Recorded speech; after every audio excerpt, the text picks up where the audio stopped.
Bapak dan Ibu, sebelumnya Assalamualaikum warahmatullahi wabarakatuh. Waalaikumsalam warahmatullahi wabarakatuh.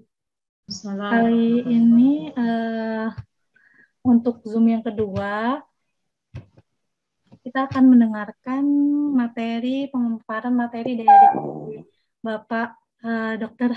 Haji Susari MA, selaku Kepala Balai Diklat Keagamaan Jakarta, untuk peningkatan kualitas diklat tenaga administrasi dan tenaga teknis pendidikan.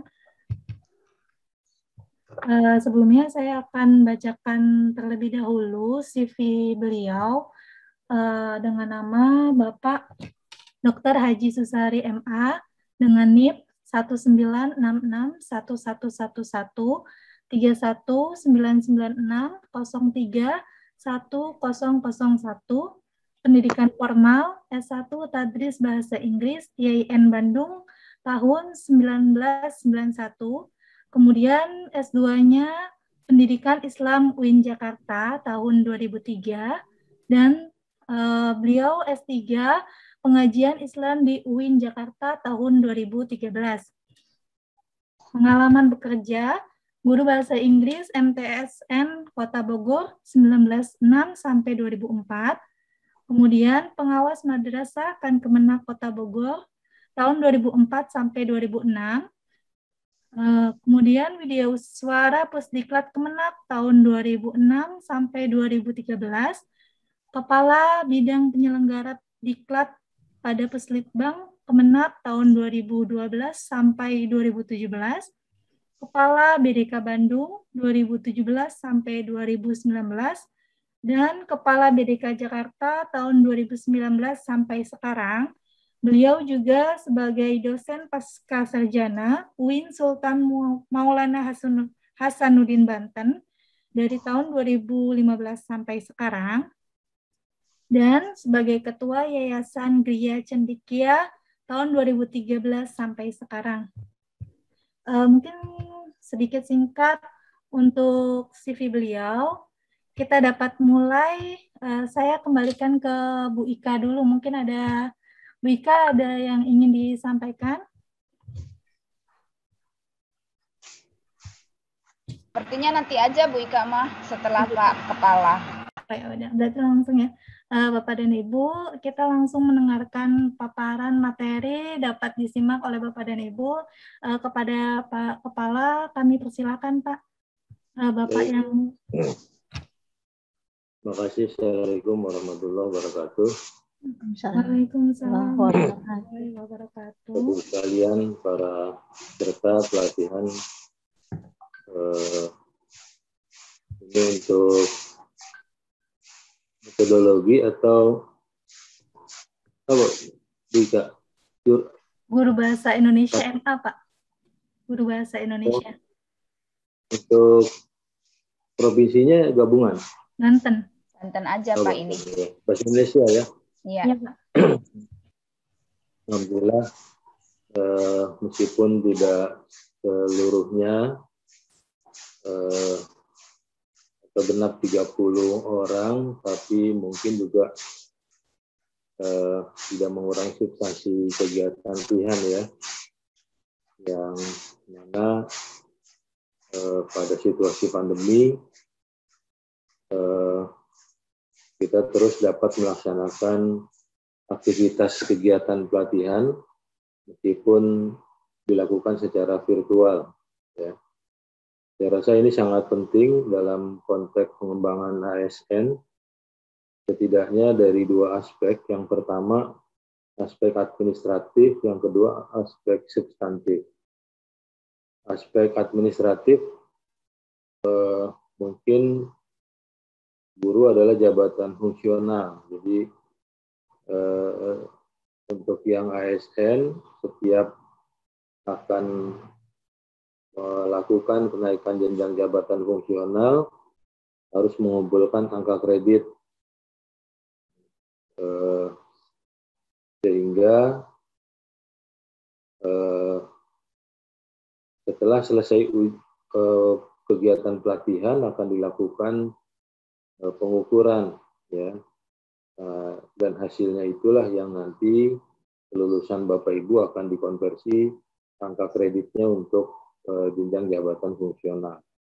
Jadi secara administratif. Mungkin juga dalam konteks penilaian kinerja guru dan pengembangan keprofesian juga sangat penting pada aspek pengembangan diri, di mana guru harus bisa mengikuti minimal 1 kali untuk setiap jenjang jabatan fungsional, ya.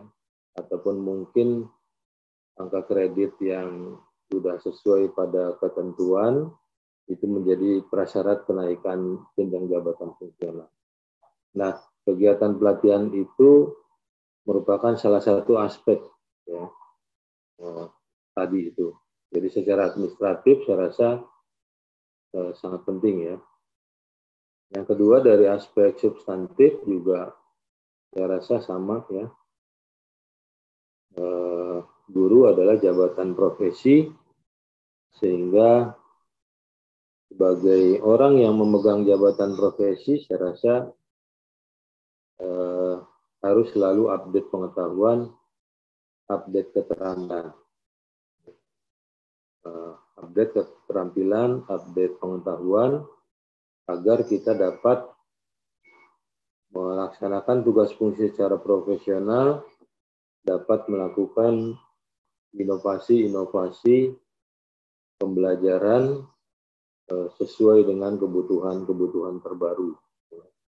Apalagi kalau kita melihat dinamika di dalam kebijakan di dunia pendidikan terus berubah, ya.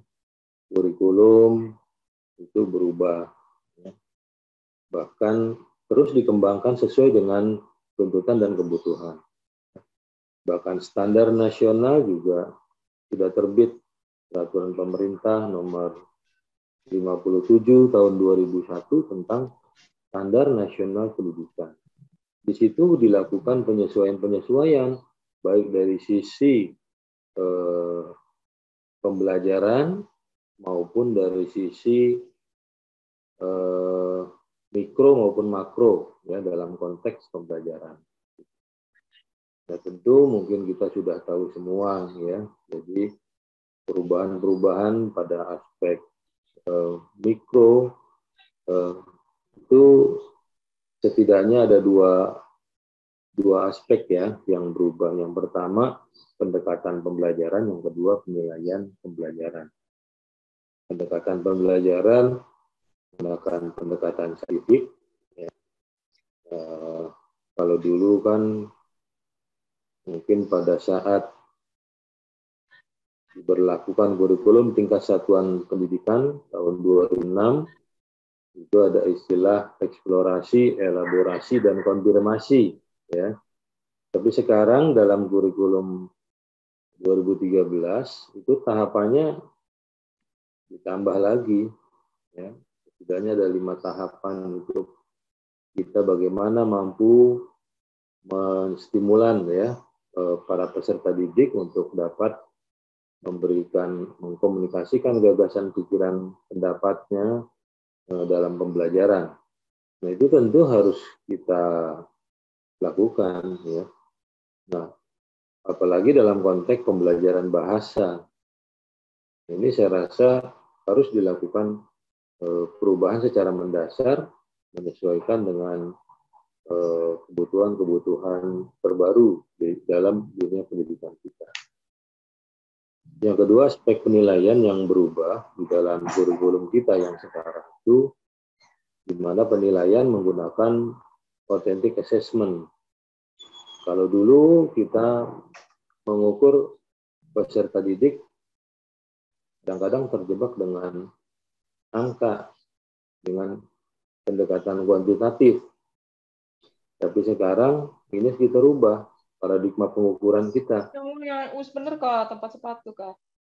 Jadi jangan lagi terjebak pada aspek kuantitatif. Karena di dalam kurikulum kita ada KI1 dan ada KI2. KI1 yang berkaitan dengan dimensi spiritual, KI2 yang berkaitan dengan dimensi sosial. Gitu. Nah, jadi keberhasilan peserta didik itu tidak saja diukur dengan angka. Kalau dulu mungkin murid kita mendapat nilai 10, ya, kita kadang sudah senang ya. Kita kadang tidak peduli dengan aspek-aspek spiritual dan sosial yang menyangkut kedisiplinan, ya, kejujuran. Nah, ini kadang-kadang terlewat di dalam ruang lingkup pengukuran kita. Yang kita rubah. Jadi dalam authentic assessment kita harus mempersiapkan berbagai bentuk rubrik-rubrik penilaian, bukan saja penilaian kuantitatif untuk mengukur dimensi kognitif, tapi juga nilai-nilai yang rubrik penilaian bersifat kualitatif untuk mengukur kedisiplinan, kejujuran, toleransi, kerjasama, empati, dan juga termasuk ketaatan ibadahnya dari peserta didik. Jadi authentic assessment itu mengukur semua aspek perkembangan peserta didik, baik aspek spiritual, aspek sosial, termasuk juga pengetahuan dan keterampilan secara holistik menjadi satu kesatuan yang tidak bisa dipisahkan. Nah, kalau kita melihat riset-riset empirik ya, seperti di Business Harvard School pernah dilakukan penelitian, alumni Harvard itu ada 100 orang yang berhasil sekarang memiliki bank terkenal di dunia, yang asetnya itu sangat besar ya.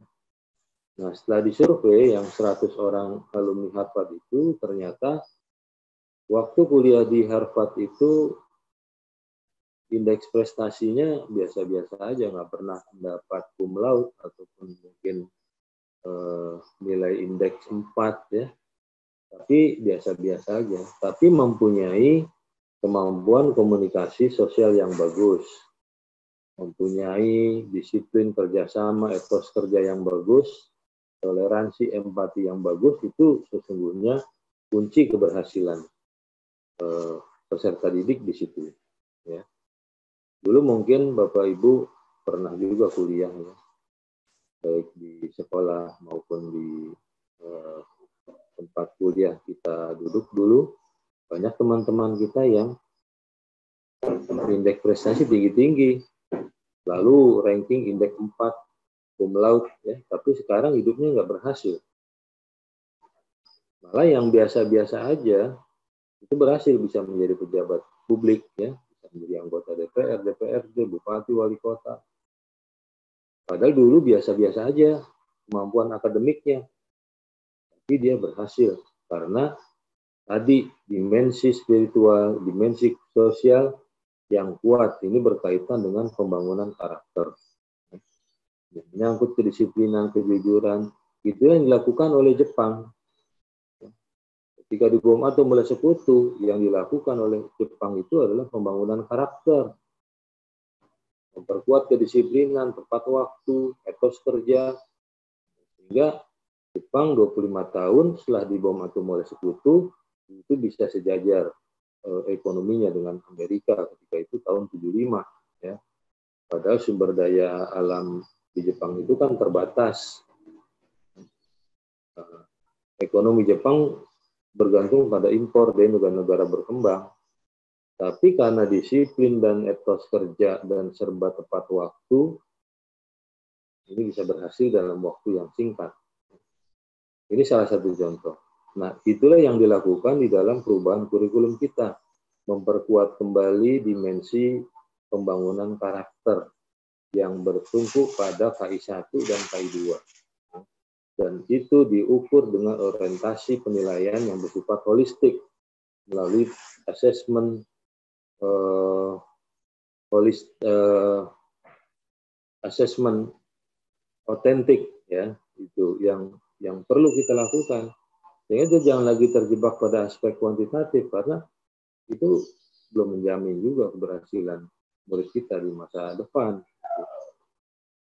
Nah, itulah pada aspek kuantitatif, aspek substantif, saya rasa pelatihan ini sangat penting untuk membekali dimensi-dimensi substantif dari tugas fungsi kita sebagai guru. Apalagi bahasa Indonesia ini saya rasa sangat penting ya. Sempat dulu tahun 2015 ujian nasional untuk bahasa Indonesia itu rendah dibanding dengan bahasa Inggris secara nasional. Nah, ini menjadi ada apa? Itulah yang kemudian menjadi tolak ukur kita untuk secara substantif kita tingkatkan kompetensi kita melalui pelatihan ini.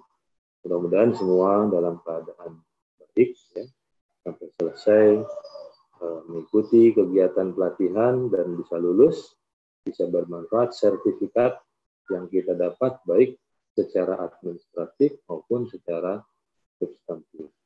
Demikian video yang dapat saya sampaikan, mungkin bisa maksimal 3 orang ingin mengajukan hal-hal yang dipandang perlu, kami persilakan. Ya, Bapak dan Ibu silakan jika ada yang perlu ditanyakan, kita buka sesi tanya jawab ya.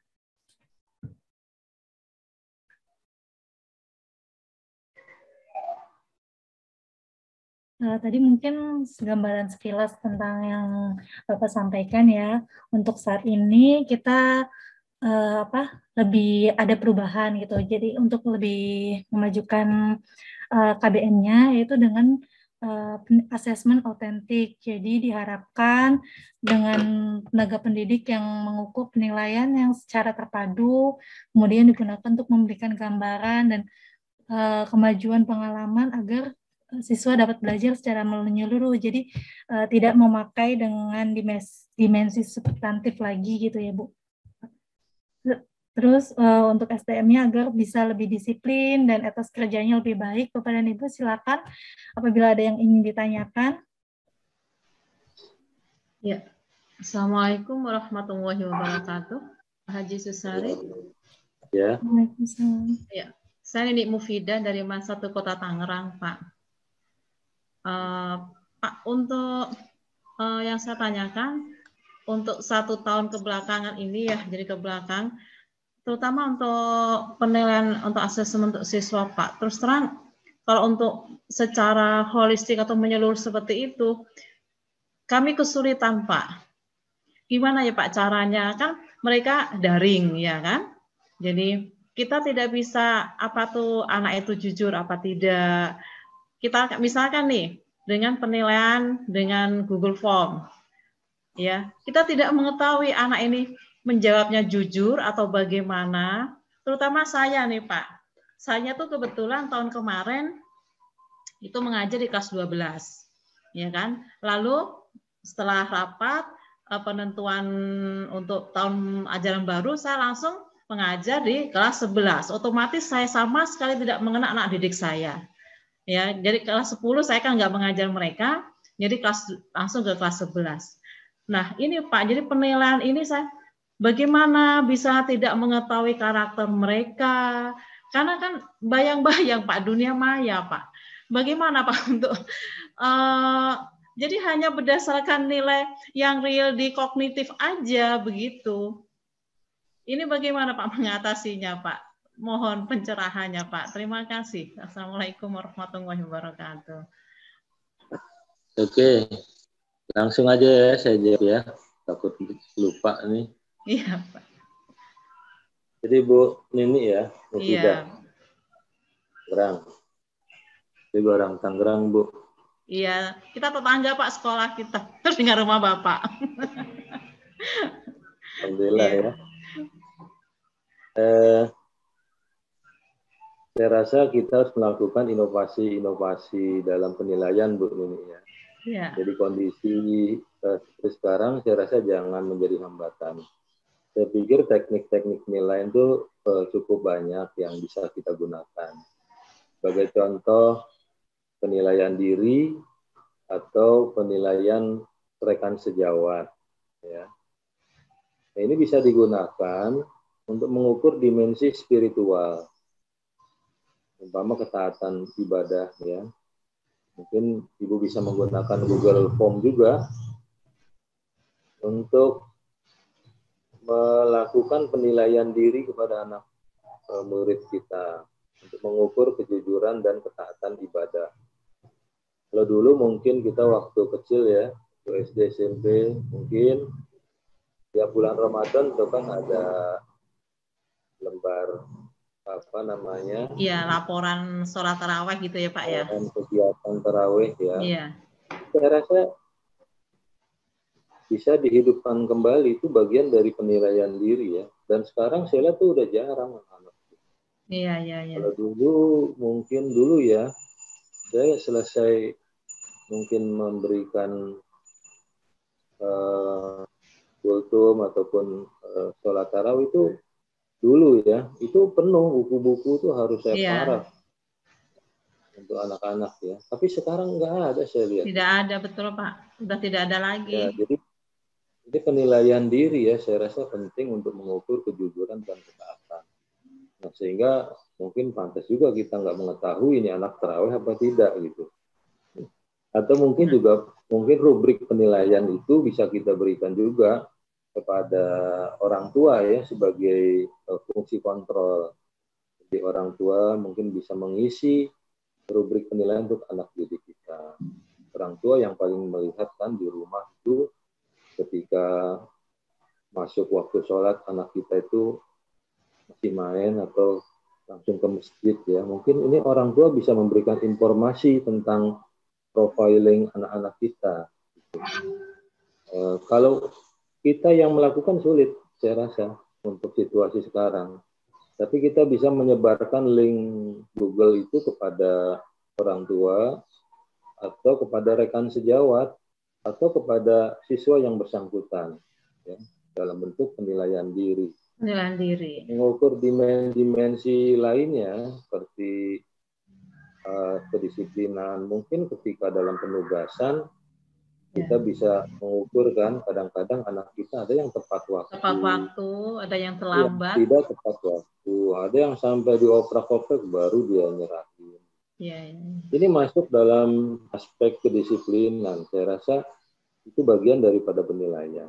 Jadi kita berharap Bu Nini dan kawan-kawan jangan lagi kita orientasi ke kuantitatif. Saya rasa kita nggak akan berubah ya kalau begitu. Saya rasa ini terjebak kita selama ini. Nah, sering saya mendapat pertanyaan juga seperti dengan ini juga. Saya rasa di pelatihan lain, kadang-kadang guru mengukur karena sulit situasi pandemi. Saya rasa ini bukan hambatan. Kita harus bisa melakukan inovasi-inovasi penilaian di tengah situasi pandemi, ya, tanpa mengurangi kualitas daripada pengukuran yang meliputi aspek spiritual dan juga sosial. Ya. Kalau untuk aspek pengetahuan keterampilan mungkin mudah kita mengukur ya. Tapi untuk yang dimensi spiritual, dimensi sosial, saya rasa ini perlu ada strategi baru di dalam penilaian kita kepada anak murid. Sebagai contoh ya, kalau di kurikulum 2013 juga penilaian diri ya. Itu ya, penilaian atau penilaian rekan sejawat.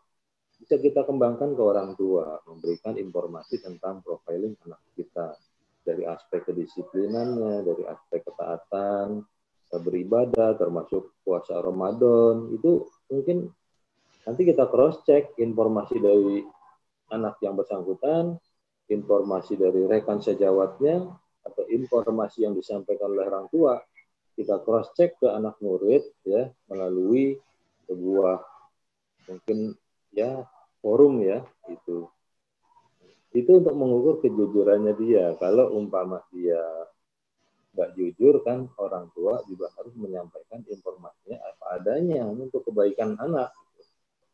Jangan semua bagus semua, itu nggak bagus juga saya rasa. Jadi itu di cross check dan mungkin ini harus menjadi bagian dari penilaian. Secara holistik itu kita bisa mendapat informasi tentang kejujuran anak. Dan di situ kita bisa melakukan intervensi betapa penting ya nilai kejujuran. Barangkali itu Bu Nini. Ya, terima kasih Pak Haji. Jadi mungkin bisa diawali, kebetulan bulan Ramadan, saya mulai aja mungkin dengan kegiatan tarawih itu ya Pak Haji ya, dimulai kembali itu ke anak didik. Iya, terima kasih Pak Haji. Assalamualaikum warahmatullahi wabarakatuh. Mungkin juga anak bisa diminta membuat resume karena ibu kan ibu bahasa Indonesia, kan? Betul. Bagaimana gaya penulisannya, kultumnya ya, terutama. Itu juga jadi rubrik penilaian ya, saya rasa situ Bu.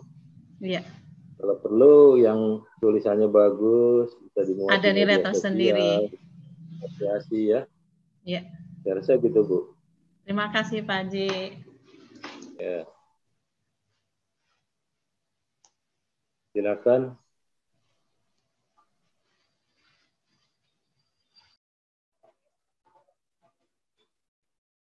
Bapak Ibu, ada yang ingin ditanyakan lagi? Assalamualaikum warahmatullahi wabarakatuh. Saya Ibu Uju dari MAN 1 Pandeglang, Pak. Oh, Pandeglang. Kondisi di MAN 1 Pandeglang, memang sekolahnya terbilang berada di daerah perkotaan. Tetapi latar belakang atau domisili siswanya berasal dari daerah Banten Selatan, Pak. Masih banyak siswa-siswa yang dari daerah Malingping, Cikesik, Banten Selatan ke sana. Untuk penilaian yang diajukan seperti yang Bapak paparkan itu, Pak ya, saya seringkali keberatan, seringkali mendapat beberapa hambatan terkait sinyalnya itu, Pak. Karena kadang saya cek mereka, di mana Dek? Saya di rumah Bu, di mana rumahnya? Di Malingping. Mungkin itu yang paling sangat sulit. Saya suka kasih saran untuk segera merapat kepada yang sinyalnya bagus. Sampai jam 9 malam baru mendapatkan jawaban. Itu Pak, kendala yang saya temui di lapangan. Mohon arahannya. Terima kasih. Assalamualaikum warahmatullahi wabarakatuh. Ya Bang, ini kendala geografis juga Pak, Bu ya, pada situasi seperti ini, faktor-faktor geografis juga kadang menjadi hambatan bagi kita ya. Iya Pak. Pun Banten itu ya nggak terlalu jauh juga dari Jakarta ya.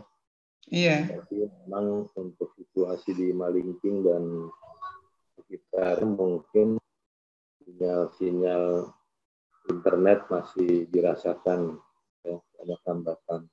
Nah, saya rasa mungkin yaitu perlu kita melakukan inovasi-inovasi yang produktif ya, sehingga dengan kondisi seperti itu kita masih bisa mengukur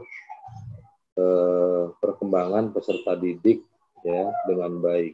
Ya. Memang saya rasa rubrik-rubrik penilaian itu perlu terus kita kembangkan. Bagaimana kita bisa mengukur keberhasilan dari anak didik kita. Ya. Dulu mungkin tahun 40, tahun 50-an, ya boro-boro ada handphone, ya. Iya. Tapi orang tua kita dulu itu saya rasa berhasil ya di dalam menanamkan kejujuran, menanamkan kedisiplinan kepada peserta didik ya. Ini mungkin juga perlu kita cari ya. Apa faktor-faktor yang mendukung keberhasilan itu ya. Itu. Jadi mungkin inilah yang perlu kita eksplor ya. Saya rasa pelajaran dalam bentuk penugasan juga itu bisa menjadi satu alternatif ya. Ketika kita tidak bisa melakukan komunikasi secara sinkronus terhadap anak-anak kita secara langsung ya. Dan mungkin juga dilakukan pengecekan kepada rekan sejawat, pengecekan kepada orang tua murid ya. Ini untuk memvalidasi hasil pekerjaan mereka dan harus ditindaklanjuti. Kalau tidak ditindaklanjuti, saya rasa untuk explore itu Jadi membuat anak itu tidak berubah ya. Saya dibikinin orang juga nggak masalah tuh gitu. Saya nyontek juga nggak ada tindak lanjut gitu. Saya nggak sholat juga nggak ada teguran gitu, baik dari orang tua maupun dari guru. Nah inilah yang perlu mungkin kita bangun komunikasi yang positif ya. Itu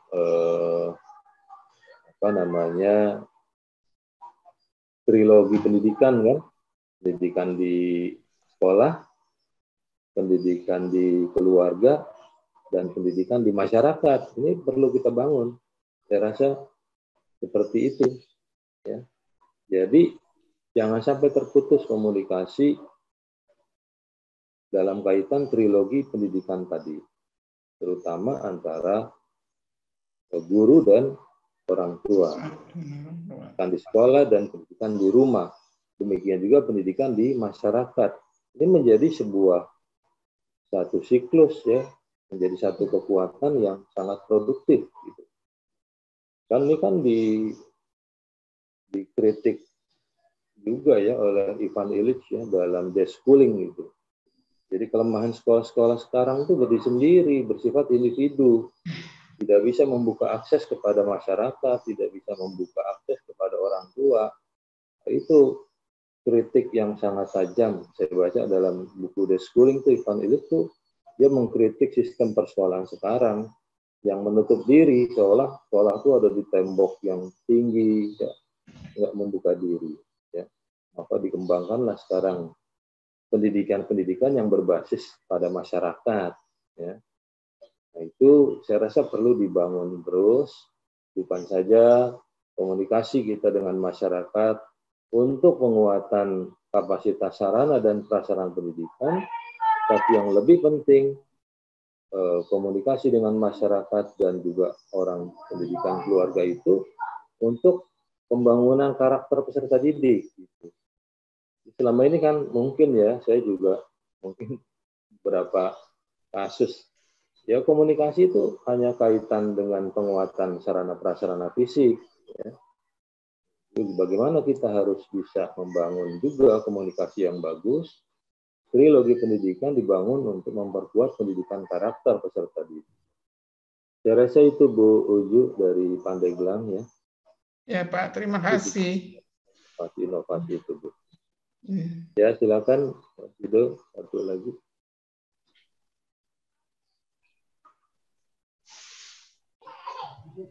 Satu lagi Bapak Ibu, ayo kesempatannya. Cukup mungkin Pak Sido. Assalamualaikum warahmatullahi wabarakatuh Pak. Salam. Saya Imas Sita dari Mas Mansur Pandeglang Pak, sama dengan Ibu Uju. Ini masih terkait daring ya Pak ya, karena memang betul yang disampaikan oleh Ibu Uju, kebanyakan kalau Ibu Uju mungkin masih banyak di Pandeglang Selatan. Kalau saya itu adanya kebetulan di pedesaan di mana yang memang orang tuanya kurang paham, kurang memotivasi anaknya untuk mengikuti pendidikan.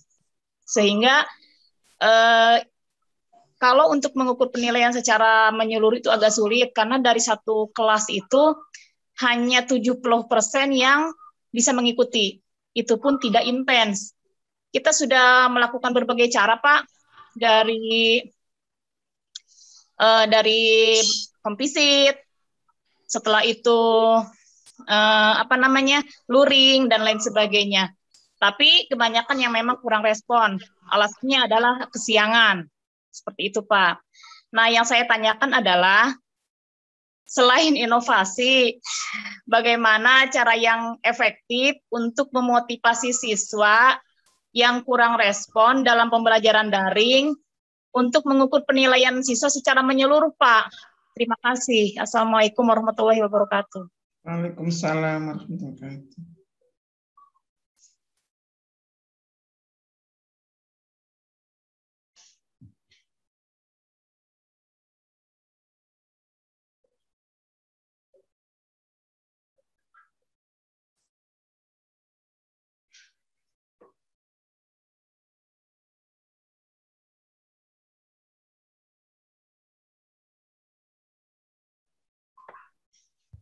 Bapak, suaranya harap di-unmute dulu, Pak. Maaf.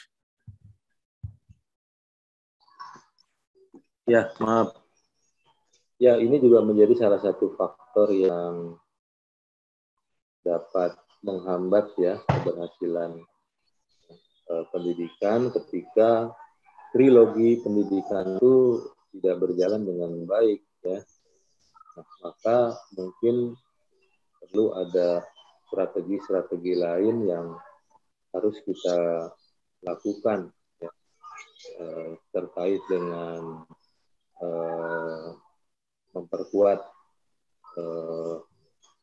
komunikasi antara guru, murid, dan juga orang tua ya. Nah, home visit juga tadi sudah dilakukan, tapi itu pun tidak membangkitkan juga semangat ya bagi murid dan juga orang tua dalam memberikan itu. Nah, mungkin ya saya rasa kita perlu mempunyai data portofolio secara menyeluruh ya tentang profiling peserta didik, profiling orang tua ya. Ini dan juga komunikasi antara anak dengan orang tua. Saya rasa ini penting. Maka saya rasa perlu juga dilakukan assessment awal ya dengan melibatkan guru BK bagaimana database siswa profiling itu bukan saja menyangkut data diri siswa tapi juga mungkin latar belakang keluarga yang perlu kita dapatkan ya profiling orang tuanya. Nah, sehingga assessment awal ini sangat penting bagi kita. Sehingga kita bisa memetakan peserta didik ya berdasarkan latar belakang keluarga. Kadang ada yang orang tuanya support bagus, ada juga yang tidak support secara baik. Ini juga mungkin perlu ditelusuri ada faktor apa kira-kira yang menyebabkan itu bisa terjadi. Mungkin pada waktu mereka masuk ke sekolah itu asesmen awal melalui pendekatan-pendekatan psikologi dari guru BK tentu yang kita libatkan di situ sangat penting. Sehingga treatment yang kita berikan kepada anak murid itu tepat. Karena treatment itu tidak bisa sama kita lakukan untuk anak didik kita. Tergantung pada latar belakang keluarga, latar belakang intelektualnya, latar belakang akademik, latar belakang ekonominya juga, latar belakang lingkungan ya. Saya rasa itu yang perlu database profiling siswa berdasarkan latar belakang ekonomi keluarga, latar belakang pendidikan orang tua, latar belakang lingkungan geografis. Ini perlu dapatkan ya untuk anak didik kita. Kalau saya lihat di standar pedagogik itu ada ya. Standar pedagogik. Jadi guru itu harus mengetahui latar belakang siswa, latar belakang sosial, latar belakang ekonomi, latar belakang lingkungan geografis, latar belakang budayanya. Nah, ini yang sangat penting untuk kira-kira pendekatan pendidikan yang bagaimana yang tepat untuk dia.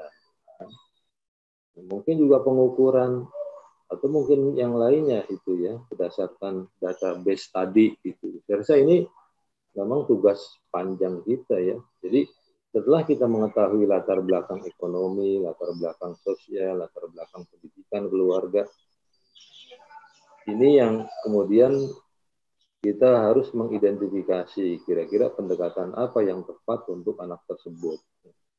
Membangkitkan motivasi belajarnya, juga stimulan orang tuanya. Nah, saya rasa memang ini kerja kompleks dan juga melibatkan guru BP.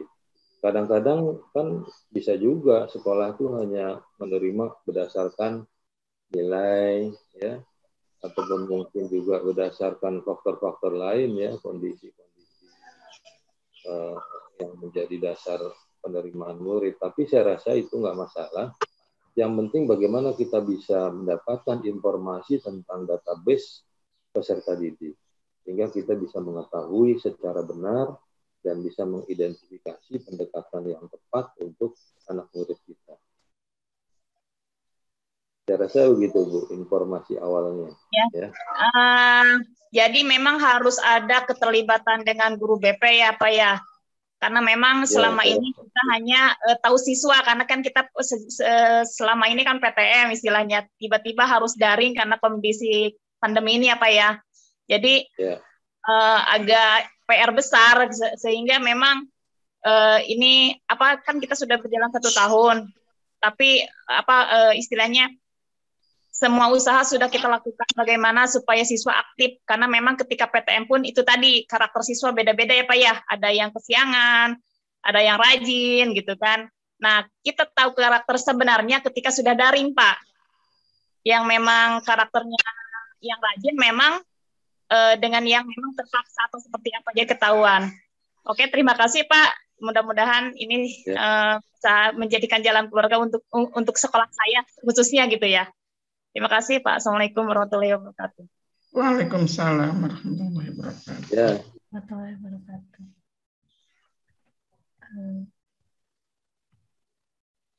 Ya, Mbak. Saya cukup untuk pertanyaannya. Sebelumnya terima kasih Bapak sudah memberikan materi kepada kami. Semoga dapat memberikan perubahan untuk peningkatan SDM bagi tenaga pendidik dan nanti dapat disalurkan kepada para peserta didiknya. Ada lagi Pak? Cukup, saya rasa. Terima kasih Bu Ika. Ibu semua. Ya. Mohon izin untuk lanjut Zoom-nya Pak. Ya. Kita mau lanjut. Terima kasih. Assalamualaikum. Ya, sama-sama. Waalaikumsalam. Sehat selalu. Wabarakatuh. Amin, amin, amin.